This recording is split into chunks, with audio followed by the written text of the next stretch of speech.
فرزند زہرا یہ حالات برے ہیں۔ کاشانۂ بصیرت ایک ایسا مکمل یوٹیوب چینل جس پر محروم بصارت کے لیے بالخصوص اور تمام افراد کے لیے بالعموم سینکڑوں کی تعداد میں اسلامی کتب دستیاب ہیں۔ لہذا گزارش ہے کہ آپ اپنی ذمہ داری نبھاتے ہوئے کاشانۂ بصیرت کو سبسکرائب کرنے کے ساتھ ساتھ بیل آئیکن کو پریس کیجیے تاکہ آپ علم کے حصول کے ساتھ ساتھ مذہب اہل بیت کی اشاعت میں بھی اہم کردار ادا کرتے رہیں۔ کاشانۂ بصیرت، کاشانۂ بصیرت، کاشانۂ بصیرت۔ فرزند زہرا یہ حالات برے ہیں۔ السلام علیکم ورحمۃ اللہ وبرکاتہ۔ سامعین، آپ سماعت فرما رہے ہیں تاریخ اسلام میں بی بی عائشہ کا کردار، جلد دوم۔ مؤلف ہیں علامہ سید مرتضیٰ عسکری صاحب، مترجم ہیں عطا محمد سردار نیا صاحب۔ آج ہم آپ کے سامنے اس کی 6ٹھی ریکارڈنگ پیش کر رہے ہیں۔ عنوان ہے دوسری جنگ۔ طلحہ و زبیر نے دوسری بار پیمان شکنی کی۔ لشکر بصرہ نے صلح نامے کے دفعات پر بھرپور عمل کیا اور اس کے مفاد کے مطابق صلح کیا۔ شہر بصرہ میں جنگ سے پہلے کا امن واپس آ گیا۔ تمام حالات معمول پر آ گئے، لیکن طلحہ و زبیر نے جس طرح حضرت علی علیہ السلام کی بیعت توڑی تھی، دیر نہیں گزری کہ اس صلح اور عہد کو توڑنے کی فکر میں لگ گئے۔ وہ سوچ رہے تھے کہ اگر کچھ دن بعد حضرت علی علیہ السلام بصرہ میں آ جائیں گے تو ہم یہ تھوڑے سے فوجی اور معمولی سامان جنگ سے کس طرح مقابلہ کر سکیں گے۔ وہ بہترین فوجی ساز و سامان سے آراستہ ہوں گے۔ حاشیے میں لکھا ہے کہ ایسا معلوم ہوتا تھا کہ وہ پہلے صلح کا ارادہ نہیں رکھتے تھے، لیکن جب انہوں نے دیکھا کہ گورنر بصرہ سے مقابلہ کرنے کی طاقت نہیں ہے تو ظاہری طور سے صلح کا ہاتھ بڑھایا تاکہ ان لوگوں کی غفلت سے فائدہ اٹھا کر اپنے بدترین مقاصد حاصل کرنے۔ یہی بات تھی کہ طلحہ و زبیر کی بے چینی بڑھ گئی اور ان کی آنکھوں سے نیند اڑ گئی۔ وہ اس سلسلے میں رات دن تبادلہ خیال کرتے رہتے تھے۔ آخر کار انہوں نے یہ ارادہ کر لیا کہ اس عہد کو بھی بیعت علی کی طرح توڑ دیں اور مخفی طور سے قبائل عرب کے رئیسوں اور بصرہ کے بزرگوں سے مدد طلب کریں اور انہیں اپنی حمایت کی دعوت دیں۔ طلحہ و زبیر نے اس منصوبے کے ماتحت قبیلوں کے بزرگوں کو خط لکھے اور انہیں انتقام خون عثمان کی دعوت دی اور علی کی بیعت توڑنے اور بصرہ کی گورنر کی اطاعت سے باہر ہونے پر آمادہ کیا۔ قبیلہ ازد، زبا اور قیس علیان، ان 3 قبائل نے ان کی دعوت کا مثبت جواب دے کر ان لوگوں کی بیعت کر لی۔ انہوں نے وعدہ کیا کہ ہر طرح کی کمک اور حمایت کے لیے وہ تیار ہیں۔ صرف یہی انگلیوں پر گنے چنے 3 قبیلے تھے جنہوں نے چوری چھپے ان کی موافقت کا عہد کیا۔ طلحہ و زبیر نے ایک دوسرا خط ہلال ابن وکی کو لکھا جو قبیلہ بنی تیم کا سردار تھا۔ ان لوگوں نے خط میں اپنی حمایت کی دعوت دی، لیکن ہلال نے ان کا کوئی جواب نہیں دیا، نہ توجہ کی اور نہ ان سے ملاقات بھی نہیں کی۔ طلحہ و زبیر مجبور ہو کر خود ہی ہلال سے ملاقات کے لیے ان کے گھر گئے۔ انہوں نے اپنے گھر میں ان سے ملاقات نہیں کی اور اپنے آپ کو چھپا لیا، لیکن ان کی ماں نے سرزنش کرتے ہوئے کہا، اے ہلال، تمہاری جیسی شخصیت کے لیے شرم کی بات ہے کہ اپنے کو مہمانوں سے چھپاؤ اور قریش کے 2 بزرگوں کو ملاقات سے انکار کر دو۔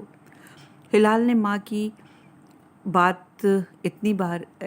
کی ماں نے اپنی بات اتنی بار کہی کہ فرزند کے دل پر اثر ہوا اور ہلال نے طلحہ و زبیر کے لیے اپنا دروازہ کھولا۔ ان سے ملاقات اور گفتگو کا نتیجہ یہ نکلا کہ وہ بھی طلحہ و زبیر سے متاثر ہو گئے اور ان دونوں کی بیعت کر لی، حمایت اور نصرت کا وعدہ بھی کیا۔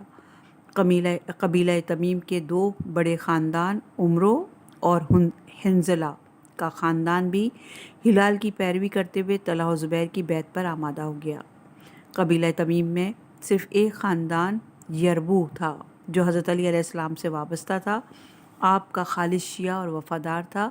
اسی نے ان دونوں کی بیعت سے انحراف کیا۔ اسی طرح خاندان دارم بھی جو بنی تمیم ہی کی شاخ تھا، اس نے بھی ان دونوں کی بیعت سے انکار کیا۔ اس طرح طلحہ و زبیر نے بصرہ کے اکثر قبیلوں کو اپنی طرف مائل کر کے انہیں اپنی حمایت اور نصرت پر آمادہ کر لیا۔ عنوان ہے دوسری جنگ شروع ہوئی۔ جب لشکر عائشہ کے سرداروں نے اپنے کو ہر طرح سے طاقتور دیکھ لیا تو ایک اندھیری رات میں جب سخت سردی تھی اور بعد بارہ کا زور تھا، اپنے کپڑوں میں اسلحے چھپا کر جامع مسجد کی طرف چلے اور ٹھیک نماز سے صبح کے وقت مسجد میں پہنچ گئے۔ یہ وقت تھا کہ عثمان ابن حنیف محراب میں تھے اور وہ لوگوں کو نماز پڑھانے کے لیے کھڑے ہو گئے تھے۔ طلحہ و زبیر کے ساتھیوں نے سامنے آ کر انہیں محراب سے کھینچ لیا اور زبیر کو ان کی جگہ پر کھڑا کر دیا۔ اس موقع پر بیت المال کے محافظوں نے مسجد کے حالات کی خبر پا کر عثمان ابن حنیف کی نصرت میں دوڑے اور زبیر کو محراب سے کھینچ کر عثمان ابن حنیف کو پھر وہیں کھڑا کیا۔ زبیر کے ساتھیوں نے بھی دوسری بار عثمان کو علیحدہ کیا اور زبیر کو ان کی جگہ پر کھڑا کیا، لیکن پھر محافظوں نے سخت جدوجہد کی اور زبیر کو پیچھے ہٹا کر عثمان کو محراب میں پہنچا دیا۔ یہ نزاع اور کشمکش اور امام جماعت کی تبدیلی اتنی دیر تک جاری رہی کہ قریب تھا کہ سورج نکل آئے اور نماز صبح کا وقت ختم ہو جائے۔ جو لوگ مسجد میں تھے وہ چلانے لگے کہ اے مسلمانوں، خدا سے ڈرو کہ نماز کا وقت جا رہا ہے۔ آخرکار اس اختلاف اور کشمکش کا نتیجہ یہ نکلا کہ زبیر نے آخری مرحلے میں عثمان ابن حنیف پر کامیابی حاصل کر لی اور محراب پر قبضہ کر کے لوگوں کو نماز صبح پڑھائی، کیونکہ ان کے ساتھی زیادہ دیر اور منصوبے میں پختہ تھے۔ نماز پڑھانے کے فوراً بعد زبیر نے حکم دیا کہ عثمان کو پکڑو اور گرفتار کر لو۔ جیسے ہی یہ فرمان صادر ہوا، زبیر کے ساتھیوں نے اپنے کپڑوں سے تلواریں نکالیں اور عثمان کے ساتھیوں پر حملہ کر دیا۔ تھوڑی سی رد و مت کے بعد مروان اور عثمان کے درمیان واقع ہوئی اور عثمان ابن حنیف اور بیت المال کے محافظوں کی تعداد 70 تھی۔ انہیں زبیر کے ساتھیوں نے گرفتار کر لیا اور عثمان کو سخت اذیتیں دیں اور اس قدر مار پیٹ کی، قریب تھا کہ ان کی موت واقع ہو جائے۔ انہوں نے اسی پر بس نہیں کیا، ان کی بھووں اور سر اور چہرے کے بالوں کو قابل رحم حالت میں چھیل ڈالا۔ اس طرح عائشہ کا لشکر صلح کے باوجود اس جنگ میں فتح مند ہوا اور شہر بصرہ پر قبضہ کر لیا۔ عنوان ہے جنگی قیدیوں کی سرگزشت۔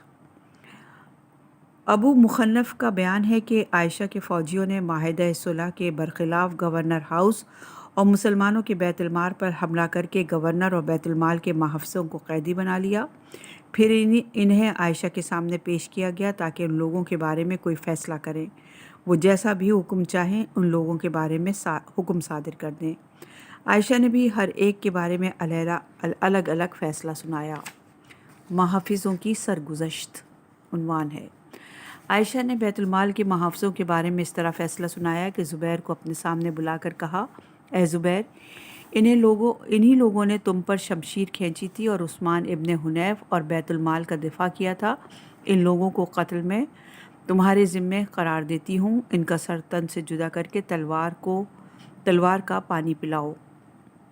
ابو مخنف کا بیان ہے کہ یہ حکم پاتے ہی زبیر نے اپنے فرزند عبداللہ کی مدد سے ان سب کے سر بھیڑ بکریوں کی طرح تن سے جدا کر دیے۔ اس کا بیان ہے کہ بیت المال کے محافظوں میں ان 70 افراد کے علاوہ بھی کچھ ایسے تھے جو بیت المال کی حفاظت کے لیے بیت المال میں موجود تھے اور طلحہ اور زبیر کو قبضہ نہیں کرنے دے رہے تھے۔ زبیر نے راتوں رات ان پر چڑھائی کر انہیں پرکندہ کر دیا اور بیت المال پر اپنا قبضہ جما لیا۔ ان میں 50 آدمیوں کو قید کر کے تمام لوگوں کے سامنے بے رحمی سے گردن مار دی اور سب کی لاشیں ان 70 کے پہلوؤں میں ڈال دیں۔ ابو مخنف لکھتے ہیں کہ ستاب ابن زبیر کے بیان کے مطابق اس دن قتل ہونے والے محافظوں کی تعداد 400 تھی۔ وہ مزید کہتا ہے کہ سب سے پہلے غدر اور حیلہ اسلام میں یہی تھا جو طلحہ و زبیر کے ذریعے عثمان ابن حنیف کی بابت انجام پایا، اور اسلام میں مسلمانوں کا یہ پہلا گروہ تھا جو نہتہ مظلومی کے عالم میں تمام لوگوں کے سامنے انتہائی دردناک حالت میں قتل کیا گیا۔ یہ وہی بیت المال کے محافظوں کا گروہ تھا۔ یہ تھی بیت المال کے محافظوں کی سرگزشت۔ پھر ابو مخنف لکھتا ہے کہ طلحہ و زبیر کا لشکر بیت المال کے محافظوں کو پرگندہ کرنے اور قید کرنے کے بعد بیت المال میں داخل ہوئے، اور جس وقت ان کی نظر سونے چاندی اور بے شمار دولت پر پڑی تو مارے خوشی کے زبیر نے یہ آیت پڑھی جو کفار سے جنگ کے بعد مال غنیمت حاصل ہونے سے متعلق ہے، سورہ فتح کی آیت نمبر 20۔ اللہ نے تم سے وعدہ کیا کہ بے شمار مال غنیمت اور بہت بڑی دولت تمہارے حصے میں قرار دے گا۔ خدا نے بہت جلد اپنا وعدہ پورا کیا اور یہ بے شمار دولت تمہارے قبضے میں دے دی، اب ان سے فائدہ اٹھاؤ۔ یہ آیت پڑھنے کے بعد زبیر نے کہا، میں اس دولت اور ثروت کا بصرے والوں سے زیادہ حقدار ہوں۔ اس کے بعد ان کے سپاہیوں نے لوٹ مار شروع کر دی، جو کچھ بیت المال میں تھا سب کو ہڑپ لیا، لیکن جس دن امیر المومنین نے لوگوں پر کامیابی حاصل کی اس تمام دولت کو واپس لے کر مسلمانوں کے درمیان تقسیم کر دیا۔ گورنر بصرہ کی سرگزشت۔ ابو مخنف نے عثمان ابن حنیف کا مال اس طرح لکھا ہے، ابو مخنف نے عثمان ابن حنیف کا حال اس طرح لکھا ہے کہ انہیں عائشہ کے سامنے پیش کیا گیا۔ عائشہ نے عثمان ابن عفان کے بیٹے آبان کو اپنے پاس بلایا اور حکم دیا کہ اپنے باپ کے انتقام میں عثمان کو قتل کر دو، اور اپنے اس فرمان کی یہ توجہ بیان کی کہ عثمان ابن حنیف اگرچہ قاتل عثمان نہیں ہیں لیکن قاتلوں کے مددگار ہیں، اور مددگار بھی قتل عثمان میں شریک ہے۔ اس وجہ سے ہر اس شخص کا قتل جائز ہے جو مددگار ہو، اور اس سے عثمان ابن عفان کا قصاص لیا جا سکتا ہے۔ عثمان ابن حنیف نے جب اپنے آپ کو خطرے میں دیکھا تو عائشہ اور ان کے ساتھیوں سے خطاب فرمایا، سمجھ لو کہ میرے بھائی سہیل ابن حنیف مدینے کے گورنر ہیں، اگر تم نے مجھے قتل کیا تو خدا کی قسم وہ چین سے نہیں بیٹھیں گے اور تمہارے خاندان کے تمام افراد کو میرے انتقام میں قتل کر ڈالیں گے، کسی کو زندہ نہیں چھوڑیں گے۔ خدا سے ڈرو اور اپنے خاندان کی ذلت اور بدبختی کے بارے میں سوچو، میرے قتل کے خطرناک نتائج سے ڈرو۔ عثمان ابن حنیف کی بات کا ان لوگوں پر بڑا اثر ہوا، وہ اس سے ڈر گئے کہ کہیں مدینے میں سہیل اپنے بھائی کے انتقام میں ہمارے رشتہ داروں کو نہ پکڑ لیں اور ان کے قتل سے باز آئے۔ ابو مخنف کا بیان ہے کہ جب لشکر عائشہ کے سرداروں نے عثمان ابن حنیف کے قتل کا ارادہ بدل دیا تو انہیں قید خانے سے بھی آزاد کر دیا اور انہیں پیشکش کی کہ تمہارے اختیار ہے کہ بصرہ میں رہو یا حضرت علی کے لشکر میں اپنے آپ کو پہنچا دو۔ عثمان دوسری بات اختیار کر کے بصرہ سے نکل گئے اور راستے میں امام کے لشکر سے مل گئے۔ جیسے ہی عثمان نے امام کو دیکھا ان کی آنکھوں سے آنسوؤں کی جھڑی لگ گئی اور کہا، اے امیر المومنین، میں جس دن آپ کے پاس سے چلا تھا ایک بوڑھا اور صاحب ریش تھا، سفید چہرہ تھا، اور آج میری حیت ایسے جوان کی سی ہے جس کے چہرے پہ کوئی بال نہ ہو، میں اسی حالت میں واپس ہوا ہوں۔ امیر المومنین اس حادثے اور جرم سے جو عثمان کے ساتھ پیش آیا تھا اتنے غمگین اور متاثر ہوئے کہ بے اختیار فرمایا، انا للہ و انا الیہ راجعون۔ آپ نے مصیبت کے موقع پر دہرایا جانے والا یہ فقرہ 3 بار دہرایا۔ عنوان ہے تیسری جنگ۔ پہلے دن جب عائشہ کا لشکر بصرہ میں داخل ہوا تھا، عثمان ابن حنیف سے گھمسان کی جنگ ہوئی تھی اور بہت سے مسلمان لقمہ اجل ہوئے تھے، اور اسی جنگ کے بعد ایک صلح نامہ پر معاملہ ختم ہوا تھا، لیکن طلحہ و زبیر نے معاہدہ توڑ دیا اور مسجد اور بیت المال پر حملہ کر کے دوسری جنگ چھیڑ دی تھی۔ یہ جنگ اس بات پر ختم ہوئی کہ حضرت علی کے گورنر کو نکال دیا گیا اور نگہبانوں کو قتل کیا گیا، لیکن اس کے بعد تیسری جنگ بھی شروع ہو گئی جس کی تفصیل یہ ہے۔ عثمان ابن حنیف کے قید و جلاوطنی اور نگہبانوں کے قتل ہونے کی خبر حکیم ابن حبلہ کو ہوئی تو اپنے قبیلے کے 300 افراد کے ساتھ جنگ کے لیے تیار ہو کر عائشہ کے لشکر کی طرف بڑھے۔ ان لوگوں نے بھی عائشہ کو اونٹ پر سوار کیا اور حکیم کے لشکر کا مقابلہ کرنے پر تیار کر دیا۔ دونوں کے لشکر کے درمیان اتنی گھمسان کی جنگ ہوئی کہ مورخین نے اس کو چھوٹی جنگ جمل کا نام دیا اور امیر المومنین کی جنگ کو بڑی جنگ جمل کہا۔ آخرکار اثناء جنگ میں قبیلہ ازد کا ایک شخص حکیم ابن حبلہ پر حملہ آور ہوا۔ اس نے پایوں پر تلوار چلا کر بدن سے جدا کر دیا، یعنی حکیم کے پیروں پر تلوار چلا کر اس کے پیر کو تن سے جدا کر دیا۔ حکیم ابن حبلہ نے اپنے کٹے ہوئے پاؤں کو بڑی شدت سے شخص پر کھینچ مارا کہ وہ زمین پر ڈھیر ہو گیا، پھر اپنے آپ کو کشا کشا جا کر اس پر ڈال دیا اور بڑی مردانگی سے حکیم ابن حبلہ کے بھاری بوجھ سے ایسا بے بس ہوا کہ ٹھنڈا ہو گیا۔ حکیم ابن حبلہ کو بھی اس کی بے جان بدن پر آخر تک بیٹھے رہے۔ ایک راہگیر نے یہ منظر دیکھا، ان سے پوچھا، اے حکیم، کس نے آپ کو یہ برا دن دکھایا؟ حکیم نے کہا، یہی شخص جو میرے نیچے ہے۔ اس راہگیر نے غور سے دیکھا تو ایک ازدی شخص ان کے بدن کے نیچے تھا۔ حکیم ابن حبلہ اپنی بہادری میں مشہور تھے۔ وہ اس طرح حق اور حقیقت کی طرفداری میں قتل کیے گئے اور شہادت سے سرفراز ہو گئے۔ ابو مخنف کا بیان ہے کہ اس جنگ میں وہ تمام 300 افراد جو حکیم ابن حبلہ کے 3 بھائی بھی قتل کر دیے گئے، یعنی 300 افراد اور حکیم ابن حبلہ کے 3 بھائی بھی قتل کر دیے گئے۔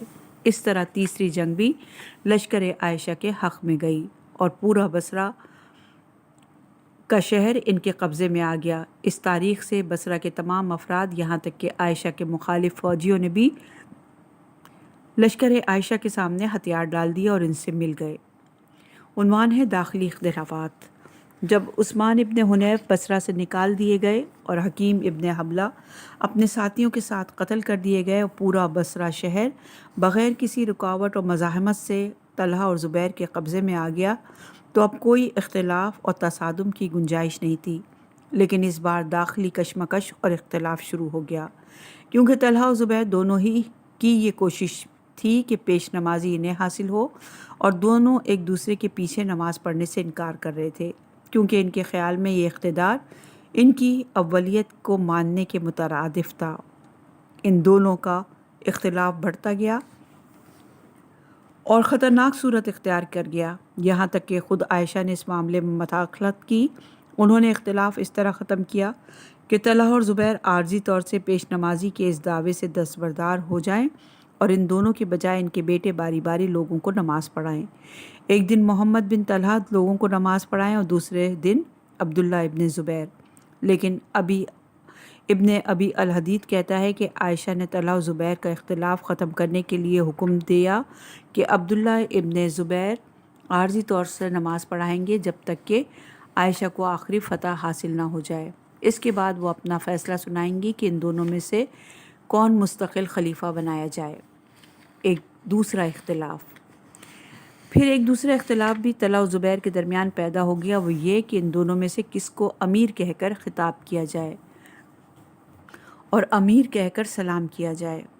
اس بارے میں ابو مخنف کہتا ہے کہ طلحہ و زبیر کو سلام کرنے کی نوعیت کے بارے میں مورخین کے درمیان اختلاف ہے۔ بعض تاریخوں میں ہے کہ جب عائشہ نے زبیر کو سردار لشکر معین کیا تھا تو صرف انہی کو خطاب کرتے ہوئے السلام علیکہ یا ایھا الامیر کہا جاتا تھا، لیکن دوسرے مورخین لکھتے ہیں کہ طلحہ اور زبیر دونوں ہی کو امیر کہہ کر خطاب کیا جاتا تھا اور سلام کے موقع پر دونوں ہی کو اس لقب سے سرفراز کیا جاتا تھا۔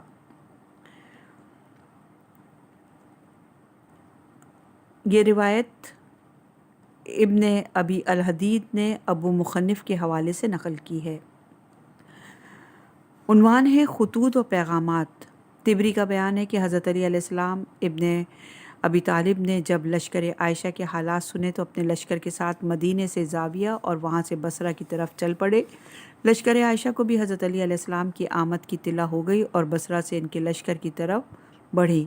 یہ دونوں لشکر اس جگہ ایک دوسرے کے آمنے سامنے ہوئے، جسے بعد میں قصر عبید اللہ ابن زیاد کے نام سے پکارا جانے لگا، لیکن 3 روز تک دونوں لشکر کی طرف سے کسی قسم کی جنگ یا جھڑپ نہیں ہوئی۔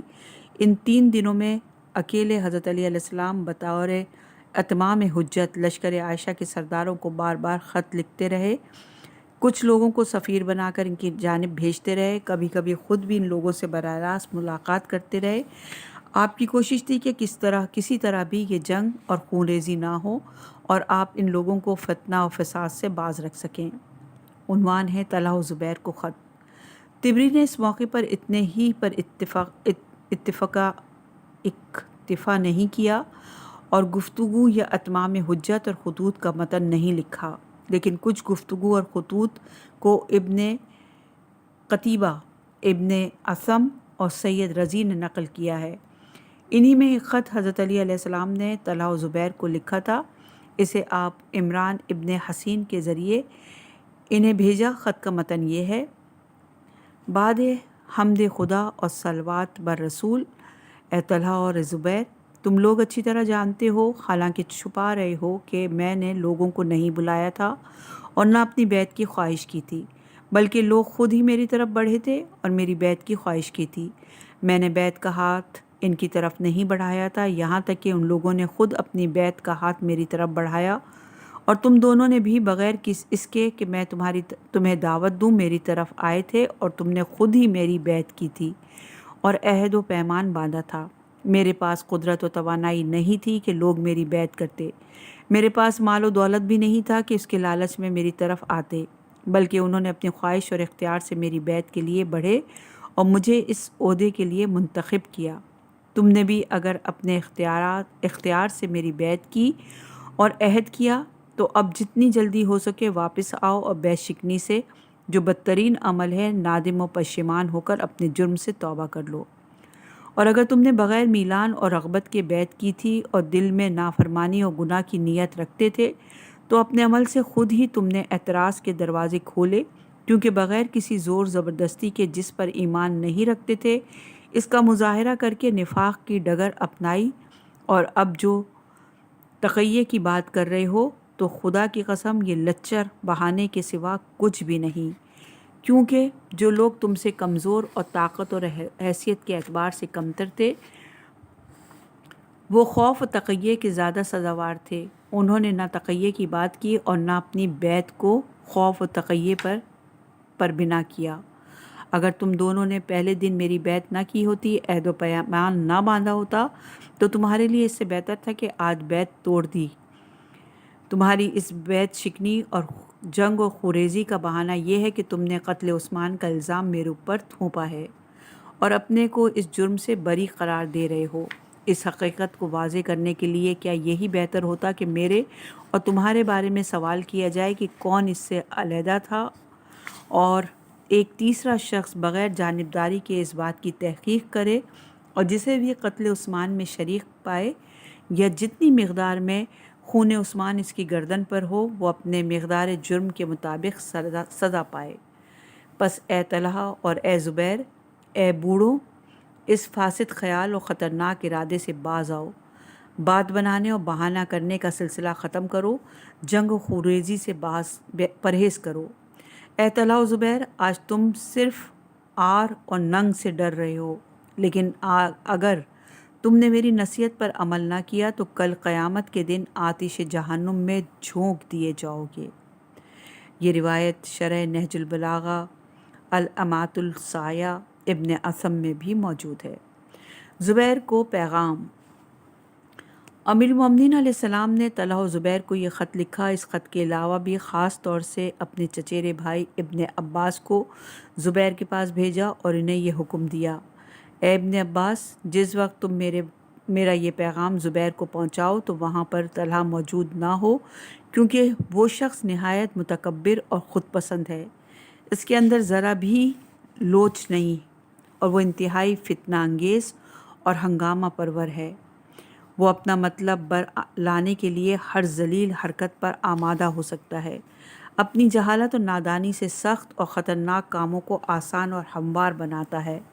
اے عبداللہ، تم اکیلے زبیر ہی سے ملاقات کرنا، کیونکہ وہ بڑی حد تک نرم اور ملائم مزاج کا آدمی ہے۔ اے عبداللہ، زبیر سے ملاقات کر کے کہنا کہ تمہاری خالہ کا بیٹا علی کہتا ہے کہ آخر کیا بات ہوئی کہ تم نے حجاز میں مجھے پہچان لیا، میری بیعت کر لے، لیکن اب عراق میں مجھے فراموش کر دیا ہے اور غیریت برت رہے ہو۔ اے زبیر، تم نے کیسے اپنا مزاج بدل دیا، مجھ سے جو مہر و محبت کا برتاؤ عہد شکنی اور نفرت و عناد میں بدل دیا۔ حاشیے میں لکھا ہے کہ یہ مثل عرب میں اس وقت بولی جاتی ہے کہ آخر کیا بات ہوئی کہ ایسا ہو گیا، اور یہ روایت شرح نہج البلاغہ جلد نمبر 1 صفحہ نمبر 72، عقد الفرید جلد نمبر 2 صفحہ نمبر 314، اغانی جلد نمبر 16 صفحہ نمبر 127، تاریخ دمشق جلد نمبر 5 صفحہ نمبر 363-365 پر بھی موجود ہے۔ اس موقع پر ابن عساکر نے کچھ اضافہ کیا۔ وہ لکھتے ہیں کہ حضرت علی علیہ السلام نے زبیر کو پیغام بھیجا کہ اے زبیر، کیا تم نے اس دن اپنی خوشی خاطر سے میری بیعت نہیں کی تھی؟ آج کیا ہوا کہ میرا خون بہانے پر آمادہ ہو، مجھ سے جنگ کرنے کو اپنی لازمی ذمہ داری سمجھ رہے ہو؟ ابن عباس کا بیان ہے کہ مجھے جو ذمہ داری سونپی گئی تھی اسے بجا لایا۔ حضرت علی کی بات زبیر تک پہنچا دی، لیکن زبیر نے اس ایک بے سر و پیر کے جملے کے سوا کچھ نہ کہا کہ ہم خوف و ہراس کی حالت میں ہیں، لیکن اسی حالت میں دل کے اندر خلافت کی آرزو بھی رکھتے ہیں۔ یہ روایت شرح نہج البلاغہ ابن ابی الحدید کی جلد نمبر 2 صفحہ نمبر 165، اغانی جلد نمبر 16 صفحہ نمبر 126 پر ہے۔ ابن عباس مزید کہتے ہیں کہ ہماری گفتگو میں عبداللہ ابن زبیر بھی شریک تھا۔ اس سے پہلے کہ زبیر جو کچھ اس نے جھٹ مجھ سے کہا، اے ابن عباس، علی سے کہہ دو کہ ہمارے تمہارے درمیان کچھ اختلافات ہیں، ہم خون عثمان کا بدلہ کر رہے ہیں، مطالبہ کر رہے ہیں، ہم چاہتے ہیں کہ تم بھی خلیفہ دوم کی طرح خلافت کو شورا کے حوالے کر دو، خود کنارہ کش ہو جاؤ۔ ہمارا نظریہ یہ ہے کہ خلیفہ دوم نے شورا کے جن 2 ارکان طلحہ و زبیر کو معین کیا تھا وہ متفق الرائے ہیں، لیکن تم اکیلے ہو اور اقلیت میں ہو۔ مسلمانوں کی رائے کے علاوہ ام المومنین عائشہ کی رائے بھی ان دونوں کے موافق ہے۔ ان دلیلوں کی بنیاد پر خلافت میں تمہارا ذرہ برابر بھی حصہ نہیں ہے۔ اور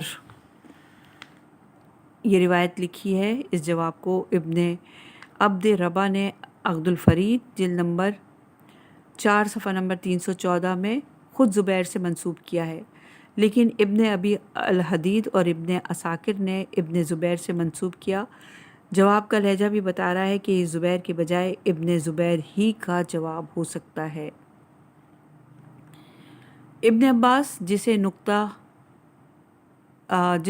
جو نقطہ سنج اور دانش مند کی رائے اس بارے میں یہ ہے کہ میں نے عبداللہ بن زبیر کے اس جواب سے سمجھ لیا کہ یہ لوگ مصالحت کی رائے نہیں رکھتے، ان کا مقصد سوائے جنگ اور خون ریزی کے کچھ نہیں۔ وہاں سے میں نے حضرت علی علیہ السلام کی خدمت میں آ کر تمام باتیں بیان کر دیں۔ عنوان ہے عائشہ کو پیغام۔ حضرت علی علیہ السلام نے دوبارہ ابن عباس کو بلایا اور انہیں حکم دیا کہ زید بن سوحان کے ساتھ عائشہ کے پاس جا کر کہو کہ اے عائشہ، تمہارے لیے پروردگار کا حکم یہ ہے کہ مرتے دم تک اپنے گھر میں رہو، اپنے گھر سے باہر نہ نکلو، لیکن میں کیا کروں؟ کچھ لوگوں نے تمہیں فریب دے کر خانہ بدر کر دیا ہے اور اپنا الو سیدھا کرنے اور مقصد حاصل کرنے کے لیے تمہیں اپنا ہم خیال بنا لیا ہے، اور کچھ مسلمانوں نے تمہاری ہم آہنگی سے ان لوگوں کے بارے میں دھوکہ کھایا ہے اور اپنے آپ کو موت و ہلاکت میں جھونک دیا ہے، اس طرح بدبختی کو اپنا مقدر بنا لیا ہے۔ اے عائشہ، تمہیں اپنے گھر واپس چلا جانا چاہیے اور مسلمانوں میں جنگ اور خوریزی برپا کرنے سے پرہیز کرنا چاہیے۔ اے عائشہ، ہوش میں آ جاؤ، اگر تم اپنے گھر میں واپس نہ ہوگی تو جس اختلاف کی آگ بھڑکائی ہے وہ واقع ہو کر رہے گا اور بہت سے لوگوں کو اپنا لقمہ بنا لے گا۔ اے عائشہ، تیری ذمہ داری سنگین ہے، خدا کے غضب سے ڈرو، اس عظیم گناہ سے توبہ کرو، خدا تیری توبہ قبول کرنے والا اور گناہوں سے صرف نظر کرنے والا ہے۔ اے عائشہ، تجھے طلحہ کی رشتہ داری اور عبداللہ بن زبیر کی محبت آتش جہنم کی طرف نہ کھینچ لے جائے اور عذاب جہنم میں نہ گرفتار کر دے۔ یہ روایت ترجمہ تاریخ ابن عصم صفحہ نمبر 175 پر موجود ہے۔ یہ حضرت علی علیہ السلام کے خطوط اور پیغامات کے نمونے تھے جنہیں آپ نے جنگ روکنے کے سلسلے میں اتمام حجت اور ہر قسم کے بہانوں کی راہ بند کرنے کے لیے لشکر عائشہ کے سرداروں کے پاس بھیجے۔ عنوان ہے طلحہ و عائشہ کا جواب۔ حضرت علی علیہ السلام نے جن لوگوں کو مامور فرمایا تھا انہوں نے عائشہ کے پاس آپ کا پیغام پہنچا دیا۔ عائشہ نے جواب میں کہا کہ میں علی سے بات نہیں کروں گی، نہ ان کی بات کا جواب دوں گی، کیونکہ مجھے علی کی طاقت لسانی اور حسن بیان کا مقابلہ کرنے کی طاقت نہیں۔ حضرت علی کے پیغامبروں نے عائشہ کے پاس سے واپس آ کر ان کی بات حضرت علی علیہ السلام سے بیان کر دی۔ بعض تاریخ نگاروں نے لکھا ہے کہ طلحہ نے اپنے ساتھیوں سے کہا، اے لوگوں، علی کے لشکر پر چڑھ دوڑو اور ان کے ایلچیوں کی بات پر کان نہ دھرو، کیونکہ علی کی طاقت لسانی حسن بیان کے مقابلے میں اپنے نظریے کی حفاظت نہ کر سکو گے، ان کی باتوں کی وجہ سے متاثر ہو جاؤ گے اور اپنے عقیدے سے ہاتھ دھو بیٹھو گے۔ اس طرح طلحہ نے آپ کی منطقی باتوں کا جواب مغالطہ بازی سے دیا۔ عنوان ہے ہیجان انگیز تقریریں، عبداللہ بن زبیر کی تقریر۔ جیسے کہ پہلے اشارہ کیا گیا کہ ان 3 دنوں میں جبکہ حضرت علی علیہ السلام اور عائشہ کا لشکر آمنے سامنے تھا اور بالکل تیار کھڑا تھا، حضرت علی علیہ السلام نے وہ تمام ممکنہ اور وسیلہ اختیار کیا کہ جس سے جنگ کی آگ ٹھنڈی ہو جائے اور فتنہ ختم ہو جائے، لیکن لشکر عائشہ حضرت امیر المومنین کے برخلاف جنگ کی آگ بھڑکانے کے لیے برابر گرم اور ہیجان انگیز تقریریں کرتا رہا اور اپنی آتشی باتوں سے لوگوں کو ابھارتا رہا۔ انہی ہیجان انگیز تقریروں میں ایک عبداللہ ابن زبیر کی آتش فشاں تقریر ہے جو فوجیوں کو ابھارنے کے لیے کی گئی۔ وہ یہ تھی، اے لوگوں، ہوش میں آ جاؤ، علی ابن ابی طالب نے خلیفہ برحق عثمان کو قتل کیا۔ آج وہ ایک لشکر جرار لے کر تمہارے محاذ پر کھڑے ہیں۔ وہ چاہتے ہیں کہ تم لوگوں پر مسلط ہو جائیں اور تمام اختیارات اور معاملات اپنے ہاتھ میں لے لیں، تمہارے شہر پر قبضہ کر لیں۔ تمہیں چاہیے کہ ان تمام قوتوں اور توانائیوں کو اکٹھا کر کے مردانہ وار اٹھ کھڑے ہو، اپنی بود و باش اور آب و ہوا کو علی کے ظالمانہ ہاتھوں سے محفوظ کرو، اپنے استقلال و شرافت اور اپنی عورتوں اور بچوں کا دفاع کرو۔ اے بصرہ والو، تم کیسے ذلت و خواری پر راضی ہو جاؤ گے کہ کوفے والے تمہاری سرزمین پر چڑھ دوڑیں اور تمہیں اپنے شہر و دیار سے نکال باہر کر دیں؟ اے لوگوں، اٹھ کھڑے ہو، تم ان پر غضبناک ہو جاؤ کیونکہ وہ تم سے غضبناک ہیں، تم ان سے جنگ کرو کیونکہ وہ تم سے جنگ پر آمادہ ہیں۔ اے لوگوں، علی اپنے سوا کسی کو اس خلافت کا لائق و سزاوار نہیں سمجھتے۔ خدا کی قسم، اگر وہ تم پر کامیاب ہو گئے تو تمہاری دین و دنیا کو تباہ کر دیں گے۔ عبداللہ ابن زبیر نے لوگوں کو ابھارنے کے لیے ایسی ہی لچردار اور لوچ مطالب پر مشتمل بہت زیادہ باتیں کہہ ڈالیں۔ عنوان ہے امام حسن علیہ السلام نے جواب دیا۔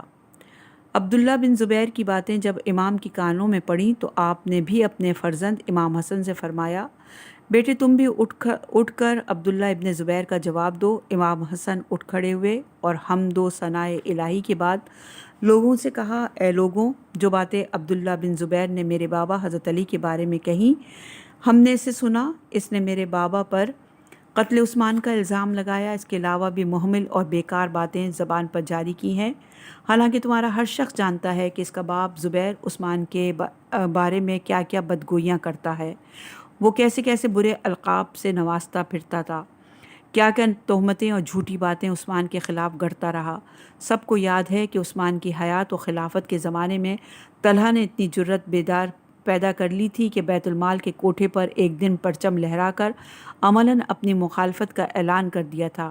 ایسے بدترین ماضی کے ساتھ جو انہوں نے عثمان سے برتا، آج وہ میرے بابا پر قتل کا الزام کیسے لگا رہے ہیں اور کس منہ سے برائی کر رہے ہیں؟ اگر میں بھی چاہوں تو ان دونوں کے بارے میں اس سے زیادہ باتیں کر سکتا ہوں اور اس سے زیادہ حقائق روشن کر سکتا ہوں، لیکن اس نے جو بھی یہ بات کہی کہ حضرت علی لوگوں کی مرضی کے خلاف غاصبانہ طریقے سے ان پر حکومت کر رہے ہیں، اس نامناسب اور جھوٹے اعتراض کے مقابل میں بھی اس کے باپ پر اعتراض کرتا ہوں کہ زبیر نے بغیر کسی جواز کے میرے باپ کی بیعت توڑ دی، اور اس نامناسب عمل کی یہ توجیہ کر رہے ہیں کہ ان کی بیعت مرضی اور رغبت سے نہیں تھی۔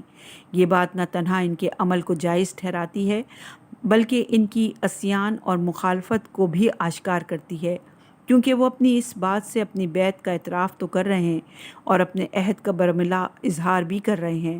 اس طرح وہ اپنی شخصیت کو بیعت شکن کی حیثیت سے متعارف کرا رہے ہیں۔ یہ جو عبداللہ نے بات کہی کہ کوفیوں کا لشکر بصرہ والوں پر مسلط ہو جائے گا، یہ انتہائی مضحکہ خیز ہے، کیونکہ باطل پر حق کا تسلط اور باطل کو خاک چٹانا تعجب خیز بات نہیں، یہ فطری بات ہے۔ جب حق میدان میں اترتا ہے تو باطل اپنا بوریا بستر باندھ کر خالی جگہ کر دیتا ہے۔ اس نے عثمان کے مددگاروں کے بارے میں بھی بات کہی جو واقعی مغالطہ سے بھرپور ہے، کیونکہ ہم عثمان کے ساتھیوں سے کوئی اختلاف نہیں رکھتے، نہ ان سے جنگ کر رہے ہیں۔ ہمارا مقصد صرف یہ ہے کہ یہ شتر سوار عورت اور اس کے ساتھیوں سے جنگ کی جائے۔ یہ لوگ بھی واقع میں عثمان اور اس کے ساتھیوں سے کوئی ارتباط نہیں رکھتے۔